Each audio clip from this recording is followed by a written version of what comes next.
कृष्णराज महाडिक नाट्यामागे मोठ्या घडामोडी। खासदार धनंजय महाडिक यांचे सुपुत्र कृष्णराज महाडिक यांची माघार। नेमकं काय घडलं असं की कृष्णराज महाडिक यांना माघार घ्यावी लागली? राजकीय वर्तुळात खळबळ। या उमेदवारीमागे मोठ्या घडामोडी घडल्याची चर्चा। शक्ती प्रदर्शन करीत काल अर्ज भरला आणि आज माघारीची चर्चा।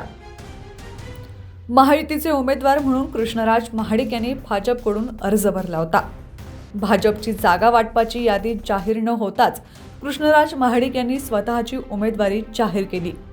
ही गोष्ट त्यांना चांगलीच नडल्याची चर्चा। मी स्वतःच्या हिमतीवर निवडणूक लढवत असल्याचं वक्तव्य देखील त्यांना चांगलंच नडलंय। खासदार पुत्राने महापालिका निवडणूक लढवण्याचं स्वप्न बघू नये अशी कोल्हापूर वासियांच्या चर्चा होती। कृष्णराज महाडिक महापालिका मैदानात उतरल्यानंतर त्यांच्या विरोधात जनतेतून नाराजीचा सूर होता। आमदारकीची तयारी करणारा महापालिकेच्या मैदानात पुन्हा एकदा घराणेशाही समोर आल्याची कोल्हापूर वासियांच्या चर्चा। गेली 10 वर्षे झटणाऱ्या कार्यकर्त्यांचं काय? प्रभाग क्रमांक 3 मधील इच्छुक उमेदवारांची नाराजी।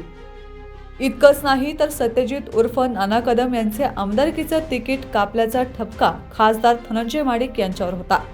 हाच वचपा नानांनी काढला नसेल का अशी देखील चर्चा आता कोल्हापुरात रंगतेय।